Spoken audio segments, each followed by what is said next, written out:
杨开，你入门3年，147场挑战无一获胜，此次以名相搏，境界却毫无提升，你图什么？乱柿子，随便你。Halo guys, apa kabarnya hari ini? Masih baik-baik aja kan? Di video kali ini kita akan melanjutkan cerita Donghua, Martial Peak. Oke, nggak usah lama-lama lagi, kita langsung aja ke ceritanya. Di kehampaan, Paman Li yang sosoknya tersembunyi memandang Yang Ke di bawah dengan sedikit terkejut, bersiul pelan dan berkata, "Anak ini, pemikirannya cukup teliti. Saudara Yang tahu saya di sini." Mushoki juga terkejut. Melihat Yang Ke yang melambaikan tangan ke arahnya tidak jauh, dia segera menjawab, tetapi apapun yang dia lakukan, suaranya tidak dapat mencapai telinga Yang Ke. Kehampaan itu terperangkap oleh kekuatan yang kuat, mengisolasi bagian dalam dari bagian luar. Mushoki segera menjadi cemas. Di sana, Yang Ke berkata sambil tersenyum, "Shoki, cukup Anda bisa melihat saya. Jadilah gadis baik dan pulanglah. Jika kita ditakdirkan, kita akan bertemu lagi." "Oh," Mushoki mengangguk.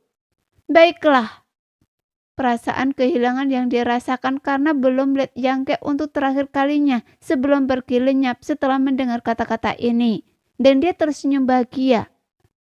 Yang Ke menoleh lagi dan memandang wanita berbaju merah itu dan berkata, "Bibi Feng." "Siapa Bibi Feng? Siapa yang Anda panggil?" Wanita berbaju merah itu menatap Yang Ke dengan dingin.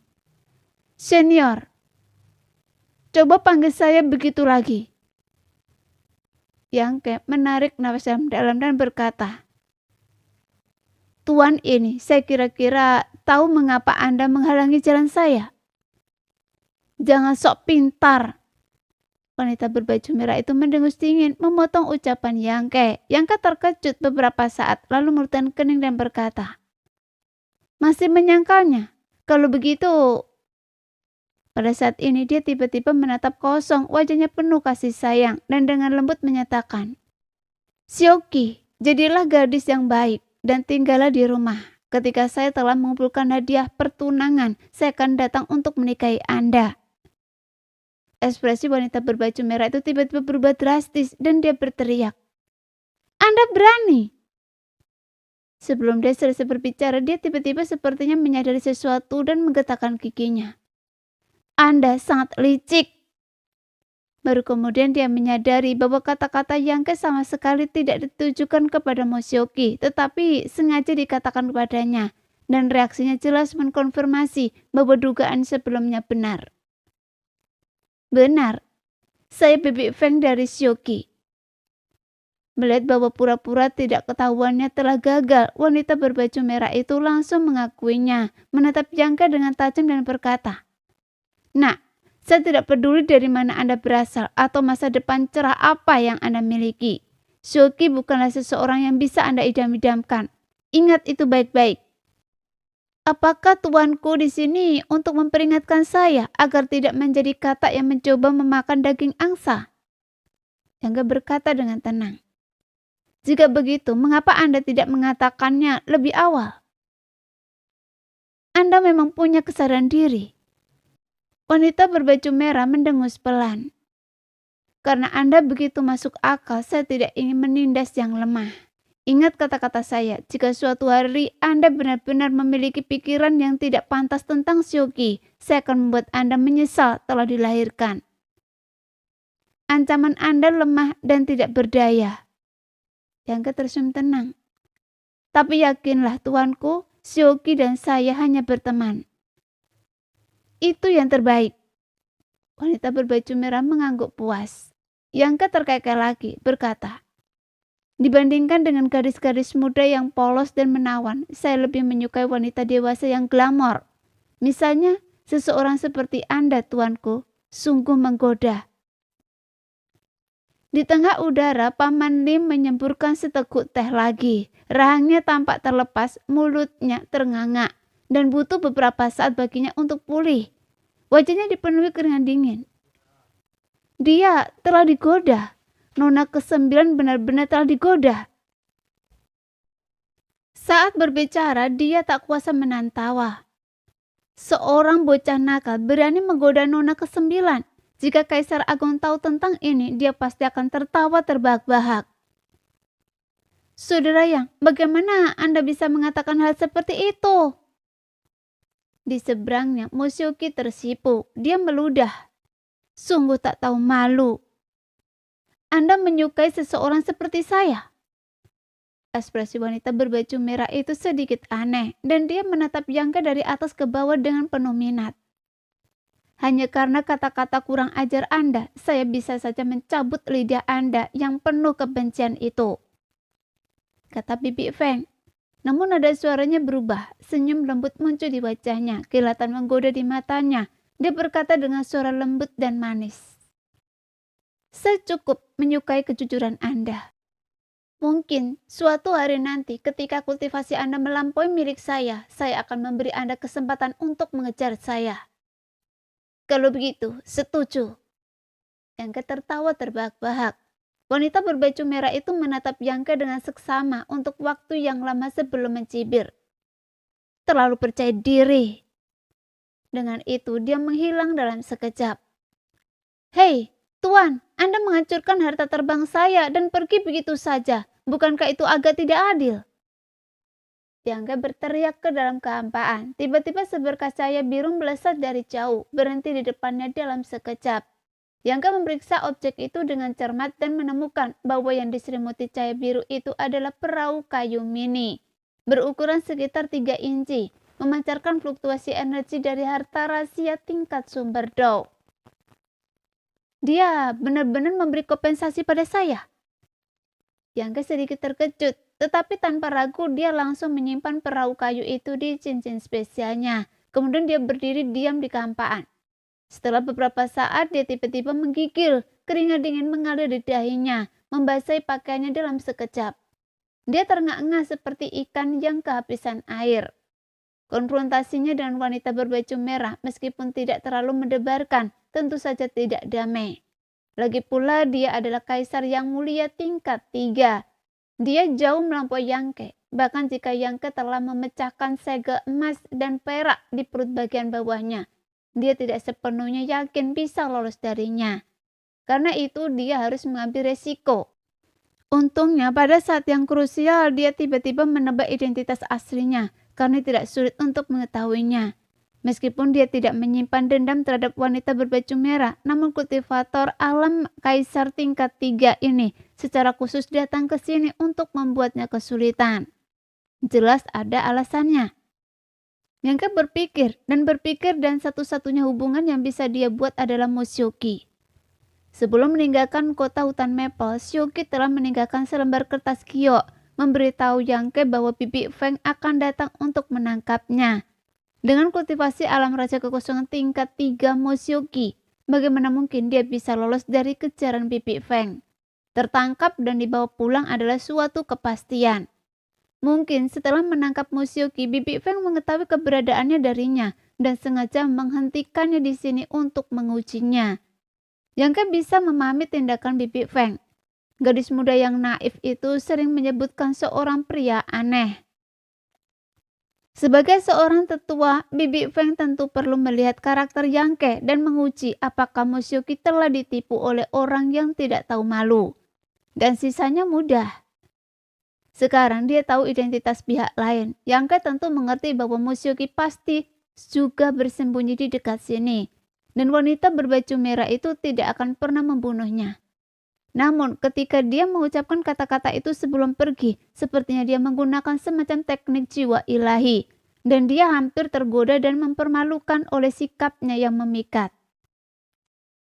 Untungnya Bibi Feng meremehkan kekuatan jiwa ilahi Yangke yang memungkinkan untuk nyaris menyelesaikan situasi dengan bantuan teratai roh hangat.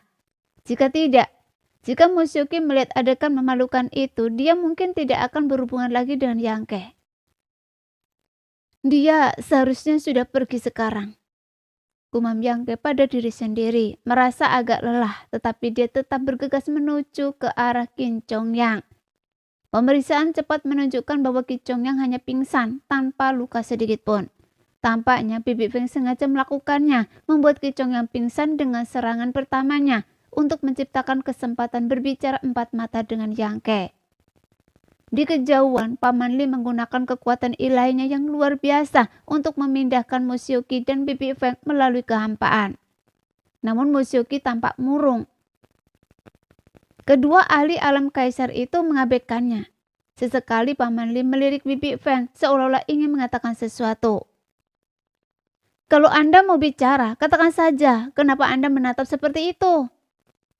Bentak Bibi Feng, menatap tajam Paman Li dengan mata indahnya. Paman Li terkekeh dan berkata, saya hanya penasaran bagaimana anak itu menetralkan teknik pemandu jiwa Anda. Berapa banyak kekuatan yang Anda gunakan? 1/10 atau setengah 1/10? Bibi Feng terdiam sejenak lalu berkata, 2/10. Anda bercanda? Mata Paman Li melebar. Bibi Feng berkata, kekuatan jiwa anak itu agak aneh. Dia hanya memiliki kultivasi tingkat pertama alam sumber Do, tetapi kekuatan jiwanya sebanding dengan tingkat 3 alam sumber Do. Dan apa? Dia sepertinya memiliki harta rahasia yang ampuh untuk membela diri. Teknik pemandu jiwa saya sebagian besar dinetralisir oleh benda itu. Bahkan Anda tidak menyadari harta rahasia macam apa itu. Itu ada di laut kesadarannya, kecuali saya membelah kepalanya dan melihat lebih dekat. Bisakah kalian berhenti membicarakan topik-topik menakutkan seperti itu? Saya ada di sini. Mo Xiuqi menyela dari samping, mencoba membuktikan kehadirannya. Dan anak itu? Bibi Feng sama sekali mengabaikan Mo Xiuqi. Sebaliknya, dia menatap Paman Li dengan penuh minat dan berkata sambil menyeringai. Penguasaannya atas kekuatan spesial cukup tinggi. Dia bahkan dapat menggunakan teknik rahasia yang mirip dengan lubang hitam. Saya ingat, Anda juga tidak bisa melakukan level itu dulu. Apa yang ingin Anda katakan? Paman Li melirik Bibi Feng. Bibi Feng terkekeh. Jarang sekali menemukan yang cocok. Tidakkah Anda berpikir untuk membimbingnya? Sejujurnya anak ini cukup berbakat. Bahkan sekte-sekte teratas di alam bintang mungkin tidak mampu membina seseorang seperti dia. Paman Li mendengus. Apa serunya memiliki murid? Setelah menerimanya, saya harus susah payah mengajarinya. Khawatir dia meninggal muda. Jika dia seorang gadis cantik, mungkin saya akan mempertimbangkan untuk membesarkannya. Tetapi sayangnya, itu karena dia tidak beruntung. Bibi Feng tersenyum. Benar. Mo Xiuqi tiba-tiba bertepuk tangan dan berkata, Paman Li, Anda mahir dalam kekuatan spesial. Begitu juga saudara Yang. Mengapa Anda tidak membimbingnya, Paman Li? Dia bisa mewarisi kemampuan Anda. Saya menolak. Paman Li bahkan tidak berpikir panjang. Mo Xiuqi meliriknya lalu menoleh ke Bibi Feng dan berkata, Bibi Feng, Paman Li ketika saya berusia 4 tahun. Oh sayang. Ekspresi Paman Li berubah dan dia bertepuk tangan berseru. Tiba-tiba saya merasa bahwa menerima murid adalah ide yang cukup bagus. Ketika suasana hati saya baik, saya bisa membawanya dan melatihnya. Ketika suasana hati saya buruk, saya bisa membawanya dan melatihnya lagi. Menikmati kesenangan memiliki murid yang nakal. Paman Li, Anda benar-benar berpikir begitu? Mo Xiuqi menatapnya dengan bersemangat. Paman Li mengangguk serius. Ketika saya bertemu dengannya lagi, saya pasti akan menerimanya sebagai murid saya. Pada saat yang sama, dia berpikir dalam hati. Ketika saya kembali lagi kali ini, saya akan mengasingkan diri selama 1000 atau 800 tahun. Saat itu, Xiuqi pasti akan melupakan ini. Ki Chongyang baru sadar 2 jam kemudian. Setelah terdiam sejenak karena terkejut, ia tiba-tiba teringat apa yang terjadi sebelum ia pingsan. Ekspresinya berubah drastis saat ia melihat sekeliling. Baru setelah menemukan Yang Ke tidak terluka, ia menghela nafas lega. Ia tentu saja sangat penasaran tentang apa yang ingin dilakukan wanita berbaju merah itu dan apa yang terjadi saat dia tidak sadarkan diri. Tapi Yangke juga tidak mengatakan yang sebenarnya karena masalah ini melibatkan latar belakang dan identitas Moshioki. Jadi ia mengarang cerita, mengatakan bahwa wanita berbaju merah itu salah mengira dirinya sebagai orang lain. Ki Chongyang skeptis, tetapi karena keduanya tidak terluka, ia tidak mendesak lebih jauh dan terus menuju istana Ilai Qingya. Harta karun berbentuk kapal milik Yangke hancur dan ia tidak punya waktu untuk memurnikan harta karun perahu kayu kecil yang diberikan wanita berbaju merah sebagai kompensasi sebelum pergi. Ki Chongyang harus menggunakan harta karun terbangnya sendiri. Itu adalah harta karun berbentuk kereta, juga pada tingkatan bawah dari tingkatan sumber Do. Meskipun ukurannya tidak sebesar kapal Yangke, kecepatannya tidak jauh lebih lambat. Yangke kemudian meluangkan waktu untuk memurnikan harta karun perahu kayu. Wanita berbaju merah itu bagaimanapun juga adalah seorang ahli yang kuat di tingkat ketiga alam kaisar. Harta karun yang dengan santai diberikannya kepada Yangke dengan mudah merupakan harta karun tingkat sumber Do tingkat tinggi. Terlebih lagi, harta karun itu mengandung banyak batasan. Meskipun tidak memiliki kekuatan ofensif, pertahanannya tidak dapat ditembus. Sangat memuaskan Yangke. Dia perlu menggunakan harta karun terbang ketika memasuki tanah 4 musim, jadi dia memanfaatkan waktunya sebaik mungkin untuk memurnikannya. Tidak ada hal yang tak terduga yang terjadi di sepanjang jalan. Dan setelah lebih dari 10 hari, keduanya masuki wilayah istana Ilai Qingya. Istana Ilai Qingya adalah sekte terkenal di wilayah selatan, yang setara dengan istana Wuhou dan tanah suci Tianwu dalam hal status dan kekuatan. Hanya kalah dari istana Dewa Bintang. Markas besarnya terletak di pegunungan yang berkesinambungan dengan puluhan ribu murid dan banyak tokoh kuat. Baik Yangke maupun Ki Chongyang tidak tahu mengapa ahli itu secara khusus meminta Ki Chongyang untuk datang ke istana Ilai Qingya untuk menukar tempat di tanah 4 musim. Tetapi karena pihak lain telah mengatakannya, mungkin ada hubungannya dengan istana Ilai Qingya. Keduanya melangkah ke pegunungan Qingya dan langsung takjub oleh energi spiritual yang melimpah di dalamnya. Energi spiritual langit dan bumi yang kaya membawa aroma bunga dan rumput. Sangat menyegarkan. Berkultivasi di lingkungan yang sangat baik seperti itu pasti akan menghasilkan hasil yang luar biasa. Yangke memperkirakan bahwa seharusnya ada banyak garis lei superior di bawah pegunungan Qingya. Mungkin bahkan yang kelas atas. Jika tidak, energi spiritual tidak akan begitu melimpah. Dan ini baru perimeter luarnya. Seperti apa pemandangan jika mereka masuki pusatnya? Dia melihat sekeliling, diam-diam kagum dengan sumber daya mendalam yang dimiliki oleh istana Ilai Qingya.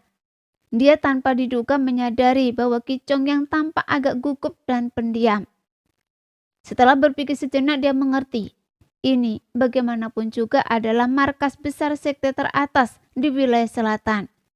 Ki Chongyang, kepala keluarga kecil di kota hutan Maple, mungkin dianggap sebagai tokoh penting di sana. Tetapi di sini dia bahkan mungkin tidak dianggap sebagai murid biasa. Tentu saja dia merasakan tekanan psikologis yang sangat besar.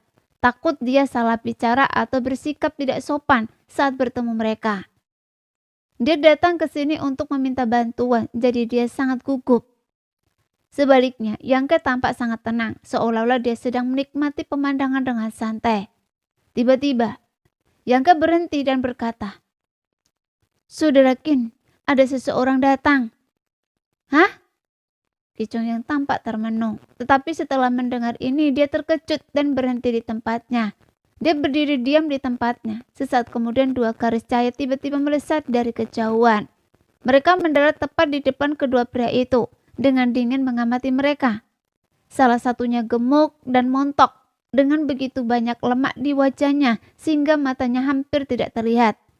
Yang lainnya adalah pria berwajah biru. Tidak jelas apakah itu warna kulit alaminya atau karena teknik rahasia yang telah ia kembangkan. Tetapi ia jelas tidak terlihat seperti orang biasa. Keduanya tidak memiliki tingkat kultivasi yang tinggi. Yang satu di tingkat kedua alam raja kekosongan dan yang lainnya di tingkat ketiga. Tetapi bagi murid yang berpatroli, kultivasi seperti itu sudah cukup untuk menunjukkan fondasi yang kuat dari istana Ilai Qingya. Siapakah Anda dan mengapa Anda menerobos masuk ke istana Ilai Qingya saya? Pria gemuk itu tidak menunjukkan rasa takut meskipun ada perbedaan tingkat kultivasi. Sebaliknya, ia bertindak arogan memerintah Yang Ke dan Qi Chongyang. Hati Yang Ke bergejolak, ia berpikir dalam hati. Sekte besar memang sekte besar. Di tempat lain, jika seorang kultivator alam sumber doa seperti saya berdiri di hadapan seseorang pendekar alam raja kekosongan, bukankah mereka akan gemetar ketakutan? Tetapi di sini, mereka berdua tidak menunjukkan rasa takut. Sebaliknya, seolah-olah kultivasi saya lebih rendah dari mereka. Qi Chongyang juga agak terkejut, tetapi kemudian ia ingat bahwa ini adalah istana Ilai Qingya, jadi ia mengerti. Ia segera menurunkan postur tubuhnya, menggenggam tangannya dan berkata, "Salam saudara-saudara muda, saya kepala keluarga Qin di kota hutan Maple. Dan ini..." Sebelum ia sempat memperkenalkan Yang Ke, pria gemuk itu mengerutkan kening dan berkata, "Kota hutan Maple? Belum pernah mendengarnya." "Belum pernah mendengarnya." Pria berwajah biru itu juga tampak tidak sabar dan berkata dengan nada menghina, "Mungkin tempat terpencil dan miskin?" "Kakak senior benar." Pria gemuk itu mengelus dagunya yang berlipat, tampak setuju, lalu berbalik ke Qi Chongyang dan berteriak, "Dasar udik, kenapa Anda tidak tinggal di kota hutan daun maple? Apa yang Anda lakukan di sini, di istana Ilai Qingya saya?" "Dasar udik?" Qi Chongyang terkejut. Pria gemuk ini benar-benar memanggilnya seperti itu di depannya. Tidak ada yang pernah memanggilnya seperti itu sebelumnya. Gelombang amarah membuncak dalam dirinya, tetapi karena berada di bawah atap orang lain, ia tidak punya pilihan selain menekan amarahnya. Dan dengan paksa berkata sambil tersenyum, "Ini kota hutan maple, bukan kota daun maple." "Bukankah mereka sama?" tanya pria gemuk itu. "Ya, sama." Pria berwajah biru itu mengangguk setuju. "Anda belum menjawab pertanyaan saya. Apa yang Anda lakukan di kuil matahari biru? Jika Anda tidak segera menjawab, kami akan menganggap Anda sebagai penjajah. Dan jangan salahkan saya dan saudara-saudara saya karena bersikap kejam." Saat pria gemuk itu berbicara, ia mengambil posisi menyerang dengan kelincahan yang melebihi usianya. "Kami bersaudara cukup tangguh. Cepat nyatakan tujuan Anda." Pria berwajah biru itu juga mengambil posisi, jelas siap bertarung dengan provokasi sekecil apapun. "Tunggu!" Qi Chongyang terkejut. Dua kultivator alam raja kekosongan yang berani menyerang mereka secara terbuka agak lancang. Tetapi ini adalah markas besar istana Ilai Qingya. Jika pertempuran pecah, tokoh-tokoh kuat pasti akan datang. Dan bahkan dengan kemampuan luar biasa, dia dan Yang Ke tidak akan bisa melarikan diri. Dia dengan hati-hati mempertimbangkan kata-katanya dan berkata, "Saudara-saudara muda, jangan gugup. Saya dan saudara yang ini bukanlah musuh istana kalian. Apakah kita musuh atau bukan, itu urusan saya dan kakak saya," kata pria gemuk itu dengan serendah. "Benar, bukan Anda yang memutuskan." Pria berwajah biru itu, meskipun kakak senior tampaknya tidak memiliki pendapat sendiri, hanya mengulangi apapun yang dikatakan adik laki-lakinya yang gemuk. Qi Chongyang menghela nafas tak berdaya dan berkata, "Saya datang ke sini untuk meminta audisi dengan Tuan Istana Wen dari istana Anda." Mendengar ini, baik adik laki-laki yang gemuk maupun kakak senior berwajah biru itu terkejut dan terdiam lama. Sesaat kemudian adik laki-laki yang gemuk itu menoleh ke kakak seniornya dan berkata, "Kakak senior, apakah saya mendengar dengan benar? Orang desa ini baru saja mengatakan dia ingin bertemu tuan istana." Kakak senior juga mendengarnya. Kakak senior berwajah biru itu mengangguk. "Kelancangan." Adik laki-laki yang gemuk itu tiba-tiba meraung marah. "Dasar orang desa, Anda pikir Anda bisa memanfaatkan saya? Anda berani macam-macam dengan saya? Rasakan ini." Dalam sekejap mata, adik laki-laki yang gemuk itu gemetar. Tangannya membentuk seket tangan. Dia melepaskan gelombang kekuatan, mendorong maju ke arah Ki Chongyang. Kakak laki-laki berwajah hijau itu bereaksi cepat, menghunus pedang panjang senjata rahasia, dan membidik langsung ke arah Yang Ke. Dengan kilatan cahaya serangannya lebar dan menyapu. Terus terang, penuh celah. "Apa yang kalian berdua lakukan?" seru Ki Chongyang kaget. Dia mengulurkan energi sumbernya, langsung menetralkan serangan adik laki-laki yang gemuk itu. Dia tidak menyangka mereka akan menyerang secepat itu setelah dia mengungkapkan niatnya. Untungnya keduanya tidak terlalu kuat. Dengan kultivasi alam sumber do-nya, dia tidak perlu takut. Sementara itu, Yang Ke menangkap pedang panjang pria berwajah hijau yang tampak ganas itu di tangannya. Kedua pria itu hanya menetralkan serangan satu sama lain tanpa membalas. Teriak adik laki-laki gemuk itu kaget melihat ini. "Tidak bagus, kakak. Kedua orang ini adalah seniman bela diri alam asal Do. Mundur cepat." Sepertinya baru sekarang dia menyadari bahwa kultivasi Yang Ke dan Ki Chongyang lebih tinggi dari mereka. Kakak senior berwajah biru itu juga tersadar saat ini. Dia tidak tahu teknik gerakan apa yang dia gunakan. Tetapi ia mengabaikan harta karun pedang panjang yang terjepit di antara jari-jarinya dan mundur kembali ke sisi adik juniornya dalam sekejap. Musuh yang tangguh. Kakak senior, cepat lari. Kedua orang ini tidak mudah dihadapi. Wajah adik junior yang gemuk itu agak panik. Setelah berbicara, dia segera bergegas mundur. Pria berwajah biru itu mengikuti dari dekat. Dari jauh, saudara adik junior yang gemuk itu terdengar dari sisi lain. "Tunggu saja, ketika para ahli dari aula saya tiba, kalian akan menyesal." "Ini..." Ki Chongyang terkejut, berdiri di sana dengan ekspresi tak berdaya. Yang Ke juga dipenuhi garis-garis hitam. Setelah berpikir sejenak, dia menggenggam pedang panjang yang terjepit di antara jari-jarinya di telapak tangannya. "Saudara Yang, kita..." Ki Chongyang tampak bingung, agak ragu-ragu. "Ayo masuk ke dalam. Kalau tidak salah, kita akan segera bertemu dengan orang-orang yang benar-benar bisa membela kita." Yang Ke tersenyum tipis. "Apakah itu ide yang bagus?" Ki Chongyang ragu-ragu. "Jika kita benar-benar melarikan diri, kita akan berada dalam masalah besar." Begitu Kuil King yang mengeluarkan surat perintah penangkapan untuk kita berdua tidak akan bisa tinggal di wilayah selatan. Lebih baik kita berinisiatif dan menjelaskan semuanya kepada mereka. Sudah yang benar, tapi saya khawatir mereka tidak akan percaya pada kita.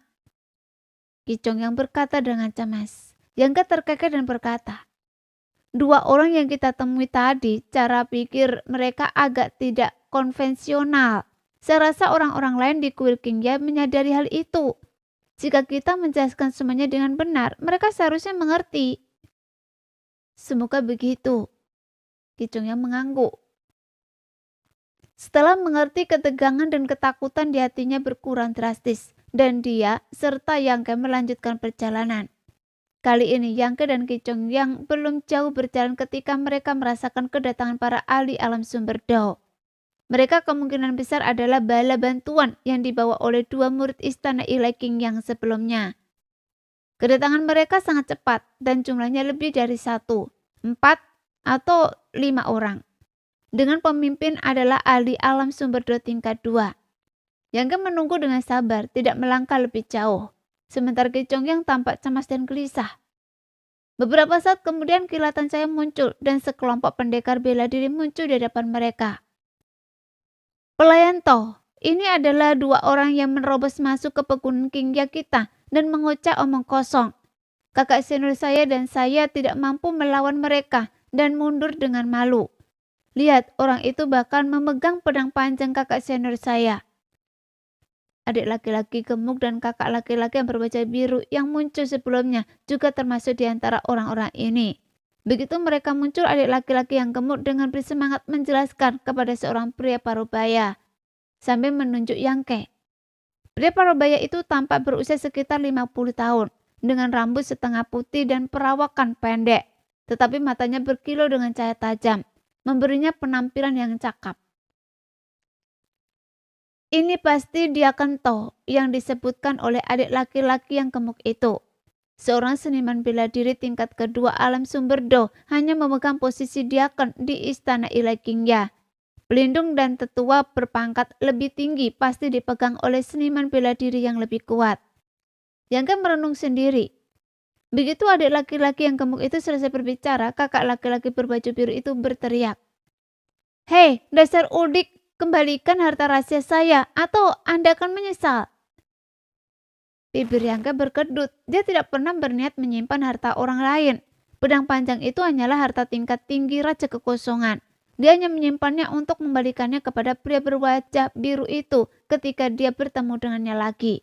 Tetapi kata-kata orang lain itu membuatnya berada dalam dilema. Mengembalikannya akan tampak pengecut. Tidak membalikannya akan menjadi provokasi yang jelas. Ini membuat Yangke pusing. Dia berharap bisa merobek mulut pria berwajah biru itu. Jangan kurang ajar. Untungnya kepala desa To tampaknya adalah orang yang bijaksana. Tidak secara membabi buta mempercayai murid-murid sektenya sendiri. Dia mungkin mengenal kedua orang ini.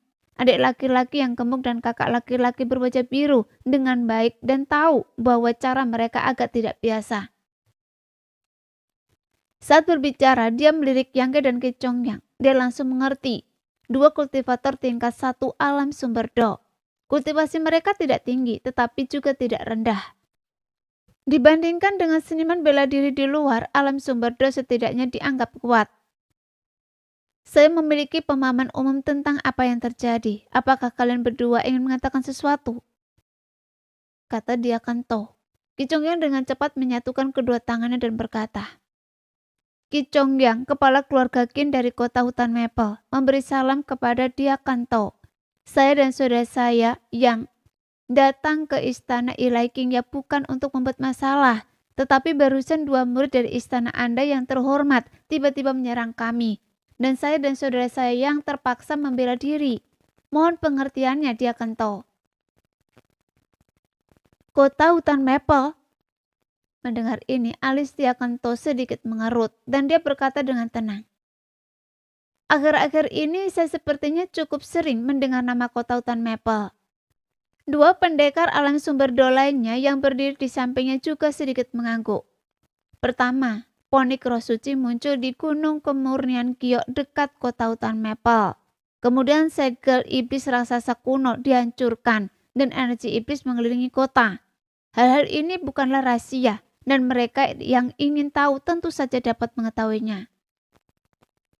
Apakah sesuatu terjadi di kota hutan Maple lagi? Diakan To bertanya dengan sedikit terkejut, mengira Yangke dan Ki Chongyang adalah utusan dari kota hutan Maple yang mencari bantuan. Mendengar ini, Ki Chongyang langsung mengerti. Pihak lain tidak menyadari tujuannya. Mungkin karena adik laki-laki dan gemuk dan kakak laki-laki yang berwajah biru itu belum menjelaskan. Ki Chongyang berkata, ini bukan tentang kota hutan Maple. Saya datang ke sini untuk urusan pribadi. Urusan pribadi? Diakan To sedikit mengurutkan kening mendengar ini dan bertanya. Dengan siapa di istana Ilakingya yang sekenal Anda? Tidak. Ki Chongyang menggelengkan kepalanya.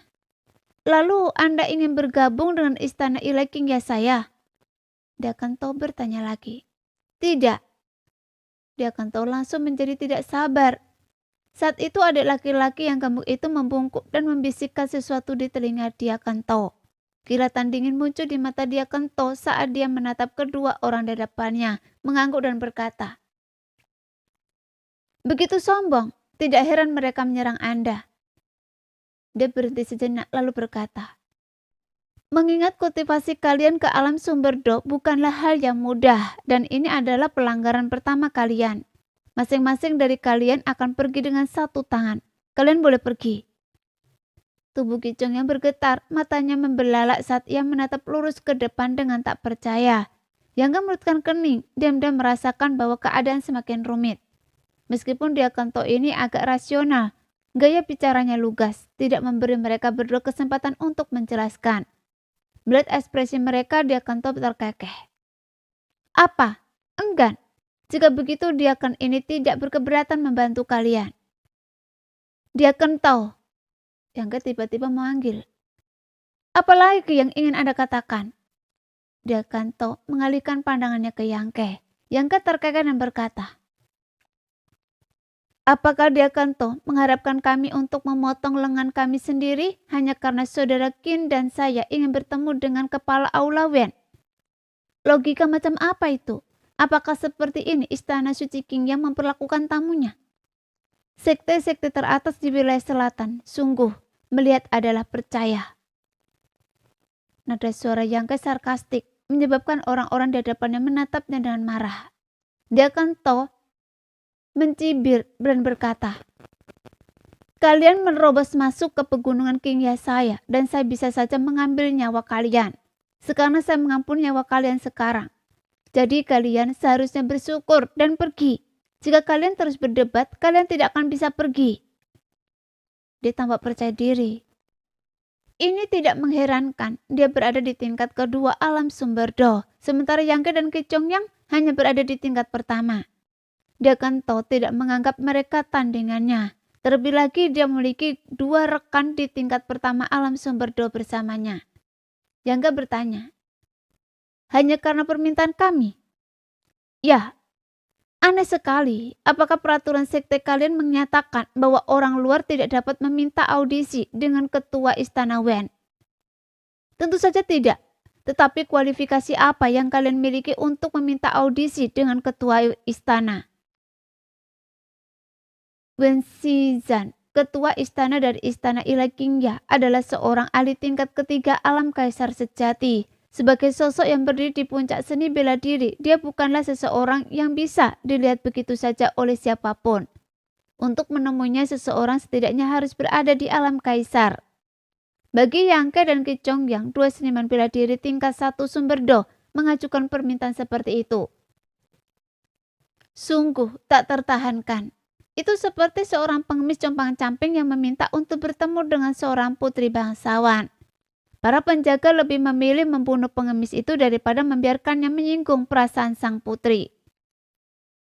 Karena saudara Qin dan saya telah melakukan perjalanan sejauh ini, tentu saja kami punya alasan untuk meminta audisi dengan Tuan Istana Wen, kata Yangke dengan suara berat. Bagaimana kalau begini? Dia Kanto, Anda laporkan masalah ini kepada Tuan Istana Wen. Adapun apakah dia mau bertemu atau tidak, itu urusannya. Kelancangan. Tuan istana sibuk dengan banyak urusan. Bagaimana mungkin dia bisa bertemu dengan orang yang tidak penting seperti Anda? Dia Kanto mencibir. Yangke menatapnya dengan penuh minat dan berkata, dia Kanto, Anda bilang, bukan karena Anda juga tidak bisa bertemu Tuan Istana Wen kan? Tanpa menunggu penolakannya, Yangke berpura-pura menyadari dan bergumam pada diri sendiri. Benar. Dengan status dia Kanto, bertemu dengan tetua Aula Wen mungkin tidak akan semudah itu. Bagaimana kalau begini? Dia Kanto, pergilah dan beritahu salah satu tetua atau pelindung yang dapat Anda ajak bicara dan minta mereka menyampaikan pesan itu kepada tetua Aula Wen. Mengapa saya harus Anda beritahu? Saya bagaimana harus bertindak? Dia Kanto tampak agak malu dan marah. Jelas Yangke telah tepat sasaran. Yangke tetap tenang dan berkata dengan tenang. Dia Kanto, saudara Qin dan saya datang ke sini bukan hanya untuk meminta audisi dengan tetua Aula Wen, tetapi juga karena kami memiliki alasan untuk memastikan dia melihat kami. Apakah Anda yakin ingin mengusir kami dari pegunungan Qingya? Mendengar ini, mata dia Kanto menyipit tanpa sadar. Ketenangan Yangke sangat berlebihan, jauh melampaui apa yang dapat ditunjukkan oleh seorang seniman bela diri tingkat 1 sumber Do. Seolah-olah ketua aula benar-benar akan mengabulkan permintaan audisi mereka. Bagaimana jika mereka memang membawa informasi penting kepada kepala aula, hanya untuk dihentikan di sini, dan mereka diusir. Dan ketika kepala istana mengetahuinya nanti, mereka tidak akan bisa lepas dari tanggung jawab. Memikirkan hal ini, dia Kanto menekan rasa tidak senangnya dan berkata, apa yang kalian berdua miliki sehingga kepala istana bersikap untuk bertemu kalian? Katakan pada saya, dan jika memang demikian, saya akan memberitahunya. Yangke melirik Kicongyang setelah mendengar ini. Kicongyang tahu bahwa keadaan telah sampai pada titik ini, dan dia harus melakukan sesuatu. Jika tidak, dia bahkan tidak akan bisa masuki gerbang istana Ilaikinya. Dia meraih cincin spesialnya dan mengeluarkan token pengemis gadis Gyo. Mengerahkan sedikit kekuatan dan melemparkannya ke arah Diakon To sambil berkata, "Diakon, Anda hanya perlu memberikan ini kepada kepala istana Wen dan dia akan mengerti." Saat mengatakan ini, Ki Chong yang tetap relatif tenang, tetapi dalam hatinya dia diam-diam berdoa agar ahli yang dia temui saat itu tidak bercanda dengannya. Jika token pengemis gadis Gyo itu tidak berfungsi, maka dia dan Yang Ke mungkin benar-benar akan celaka hari ini. "Apa ini?" Dia akan tahu mengulurkan tangan dan mengambil token itu, memeriksanya dengan seksama di telapak tangannya. Dua kultivator alam sumber dolanya juga mencondongkan tubuh untuk melihatnya. Ekspresi Diakon To dengan cepat berubah. Dari awalnya terkejut dan ragu menjadi bingung, lalu takjub, marah, dan dia meraung. "Kalian orang gila yang kurang ajar. Apakah kalian pikir kalian bisa menipu Diakon ini dengan token acak yang dibuat dengan buruk? Saya rasa kalian masih setengah tertidur." Reaksi Diakon To sepenuhnya sesuai dengan harapan Yang Ke. Siapapun yang melihat token ini kemungkinan akan curiga. Ketika dia pertama kali melihat token pengemis gadis Gyo, dia juga tidak menganggapnya serius.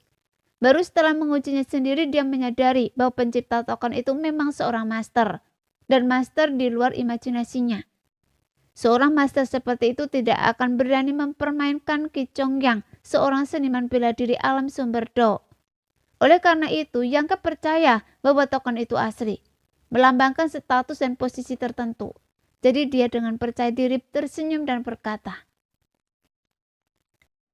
"Diakon To, token ini mungkin agak aneh, tetapi mungkin diukir sembarangan oleh kami. Itu dibuat oleh seorang ahli tingkat atas. Tidak apa-apa jika Anda tidak memahaminya. Saya yakin kepala istana akan memahaminya." Baiklah, baiklah. Kalian berdua bajingan. Kalian benar-benar berpikir saya semudah itu diajak bicara. Saya bertanya-tanya, apakah kalian masih akan berpikir seperti itu setelah anggota tubuh kalian dipotong dan kulit kepala kalian dikupas? Wajah Diakon To tiba-tiba berubah ganas dan sambil berbicara dia menggenggam token itu erat-erat. Kemudian sebuah pandangan mengejutkan terjadi karena token itu hancur berkeping-keping. Nah, sekian dulu cerita kali ini. Kita lanjut lain hari ya guys ya. Bye-bye.